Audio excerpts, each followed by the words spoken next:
የፋኖ ቤተሰቦች እገታና ስቃይ እስከ ሕክምና ክልከላ።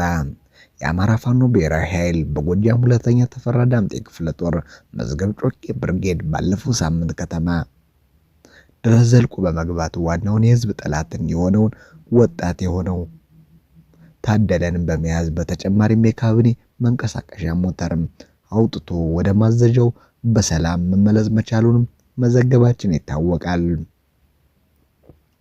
በወቅቱ በቁጥጥር ስር የዋለው የባንዳ ተላላኪ በህዝባችን ላይ ያላደረሰው በደልና እንግልት የለም። ከእያንዳንዱ ማህበረሰብ እስከ 5000 ብር ካልሰጣችሁን የፋኖ መረጃ ናችሁ እላለሁ በሚልም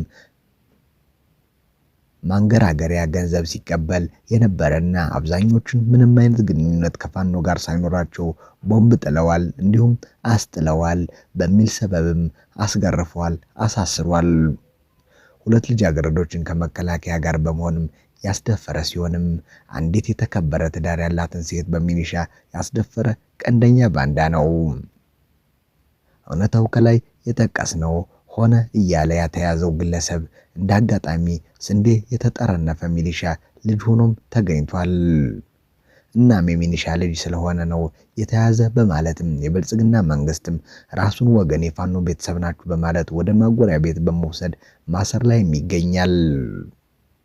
ከማሰርም አልፎ ምግብ እንዳይቀርብላቸው ከልክሏል። ዘመድ እንዳይጠይቃቸው አድርጓል። ልጆቻችሁን ካላመጣችሁ ትረሸናላችሁ በማለት በሰው ልጅ ላይ ተደርጎ የማይታወቅ በደልና ግፍም እየተፈጸመባቸው ይገኛል። ምግብ ባለማግኘታቸው ድብደባና ስለተፈጸመባቸው አብዛኞቹ ችግርም ውስጥም መሆናቸው ከውስጥ መረጃ ማግኘት ችለናል። የቀሩት የፋኖ ቤተሰብ እየተሰደዱ ይገኛሉ ሲልም የአማራ ፋኖ ብሔራዊ ኃይል በጎጃም ሁለተኛ ተፈራ ዳምጤ ክፍለ ጦር የመዝገብ ጮጌ ብርጌድ የህዝብ ግንኙነት ኃላፊ ፋኖ መንግስቱ ታረቀኝም ይናገራል። ህወሓትን በመቃወም የትጥቅ እንቅስቃሴ የጀመሩት ጀነራል ምን ይላሉ?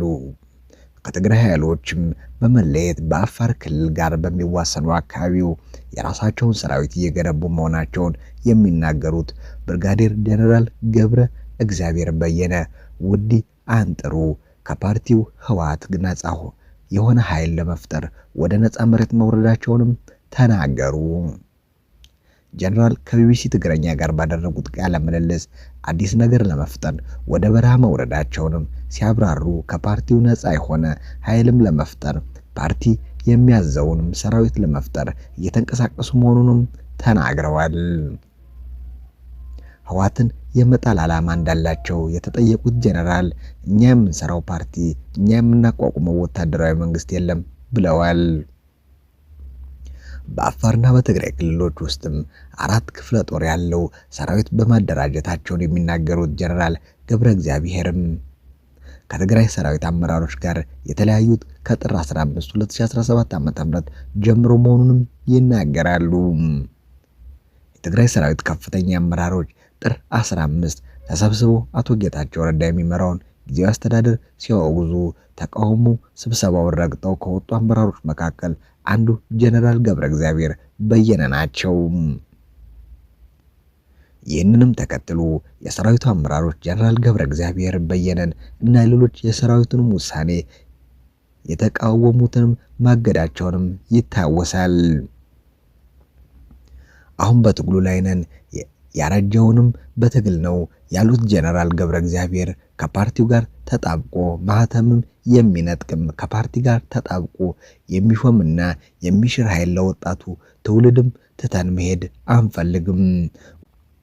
ወገንተኛ ያልሆነ ፍትሃዊ ኃይልም ለመፍጠር እንጂ የሆነ ፓርቲ አሽከርነት የለንም አናደርገውም ብለዋል።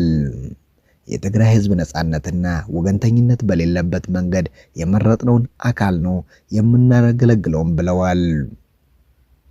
ከሌሎቹ የትግራይ ሰራዊት አመራሮች ጋር ያላቸውን ልዩነት በንግግር ለመፍታት ሞክረው እምቢ እንደተባሉ የሚናገሩት ጀነራሉ የተወሰዱ እርምጃዎችንም መቃወማቸውንም ገልጸዋል። መጀመሪያ ከኮር በላይ የሆኑ አመራሮችም ተሰብስበው በአቶ ጌታቸው ረዳ የሚመራውን ጊዜያዊ አስተዳደር አግዘው መግለጫም ሲያወጡ አልቀበልም በማለታቸው መታገዳቸውንና ያስታወሱት ጀነራል ገብረ እግዚአብሔር አንቀበልም ማለት መብታችን ነበር ካሉ በኋላ ባህሪያቸው ግን ማገር ነው ብለዋል። እኔ የህወሓት ደጋፊ አይደለሁም ማለት ራሱን የቻለ አልሸከመውም ማለት ሰራዊቱን መሸከም የለበትም ማለት ነው ብለዋል።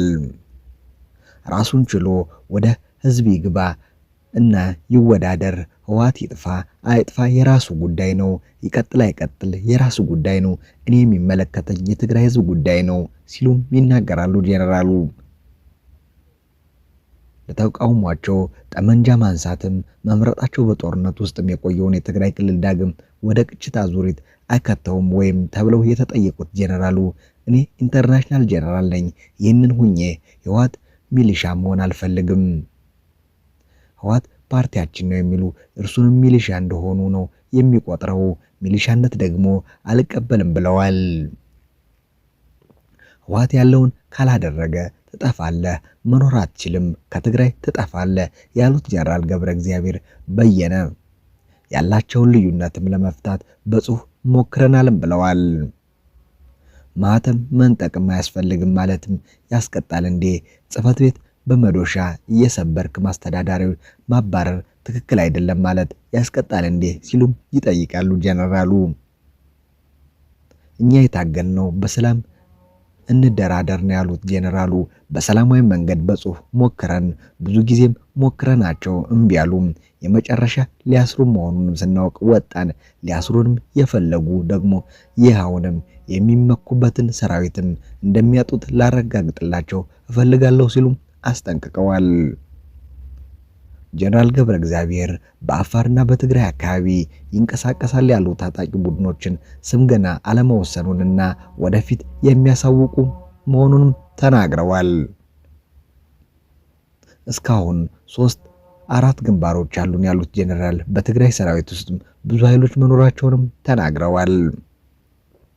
የኛ ሰራዊት ነው የሚሉት ሚሊሻ ከኛ ጋር ነው ያለው፣ ከፍቶት ነው ያለው፣ ለውጥ ይፈልጋል።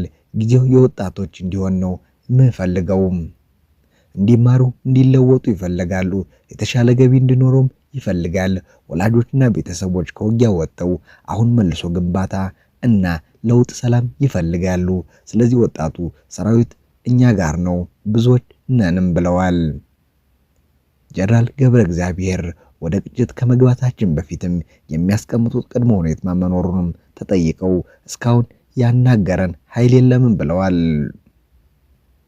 መቀመጫቸውን በአፋርና በትግራይ ክልል ማድረጋቸውን የጠቀሱት ጀነራል ገብረ እግዚአብሔር ወደ አፋር ወርደን አደራጀን ያደረግነው ምክንያትም አፋርና ትግራይ ቤተሰቦች ስለሆኑ ነው። የፈቀደልንም መንግስት የለም። ቸግሮን ነበር። እዚህ አካባቢ ያሉትም አካላትም ለተቸገርነ እዚህ እንደራጅ ወይ እንሰብሰብ ወይ ብለን ጠየቅናቸው። ተሰብሰቡ አሉን። ይህ እኮ ትልቅ ነገር አይደለም፣ ትግራይ ጫፍ ነው ያለነው፣ ፍቃድን መጠየቅም የለብንም ብለዋል። 4 ግንባር እንዳላቸው የሚጠቅሱት ጀነራል ገብረ እግዚአብሔር ትልቁ ኃይላችን የሚገኘው ትግራይ ውስጥ ነው ይላሉ። ከፌደራል መንግስት ጋር ስላላቸው ግንኙነት ተጠይቀው እዚህ እንዳለን ያውቃሉ ያሉ ሲሆንም የሚያገኙት ምንም አይነት ድጋፍ እንደሌለ ግን ተናግረዋል። የትግራይ ጊዜያዊ አስተዳደር የሆኑት ሌተናል ጀነራል ታደሰ ወረደ ሲሾሙ ጥያቄያቸውን ማቅረባቸውና ወገንተኛ ያልሆኑ ሰራዊትም መገንባት ካልተቻለ እናንተ ደገፋችሁን አልደገፋችሁን ትግላችንን እንቀጥላለን ብለው ማሳወቃቸውንም ተናግረዋል። ጥር 15 2017 ዓ.ም የትግራይ ሰራዊት አመራሮች ውሳኔን ከእርሳቸው ጋር ተቃውሞ የወጡና አሁን ሰራዊቱን እያደራጁ የሚገኙ አመራሮች እነማን እንደሆኑ ተጠይቀው ስማቸውን ከመናገርም ተቆጥበዋል። በአሁኑ ወቅት በኢትዮጵያና በኤርትራ መካከል ውጥረት መኖሩን እና ግጭት ውስጥ ቢገባ ውሳኔዎች ምንም እንደሚሆኑ የተጠየቁት ጄኔራሉ አሰላለፋችን ከህዝብ ጋር ነው። እነርሱ የህወሓት አመራሮች ከጌታቸው ጋርም ሊሄዱ ይችላሉ፣ እኛ ግን ከህዝብ ጋር ነው የምንቀረውም ብለዋል። በትግራይ ክልል ማዕከላዊ ዞን የተወለዱት ጀነራል ገብረ እግዚአብሔር በ1974 ዓ.ም ህወሓት ወታደራዊን አመራር ለመጣል የሚያደርገውን ትግልም ተቀላቀሉ። በህወሓት ውስጥም ከተራ ወታደር እስከ ክፍለ ጦር አመራር የሆኑት ያገለገሉት ጀነራል ገብረ እግዚአብሔር በመጨረሻም የፌዴራል መንግስት ሰራዊት የሰሜን ዕዝ አስተዳዳሪና ምክትል አዛዥም ነበሩ። የትግራይ ጦርነት ከመጀመሩ ጥቂት ወራት በፊትም በጡረታ ከመከላከያ ሰራዊት የተሰናበሩት ጀነራል በትግራይ ጦርነት ውስጥም ወታደራዊ አመራር ሆነው ተሰልፈዋል። ጀነራሉ በትግራይ ሰራዊት ውስጥም አርሚ 50 የሚባለው ልዩ ኮማንዶ ኃይልም እንደገነቡም ይነገርላቸዋል። በአሁኑ ወቅትም በአፋር ያለውን የታጠቀ ቡድን አመራር መካከል አንዱ ናቸው። ስላዳመጣችሁ እናመሰግናለን። ቸር ቆዩልን።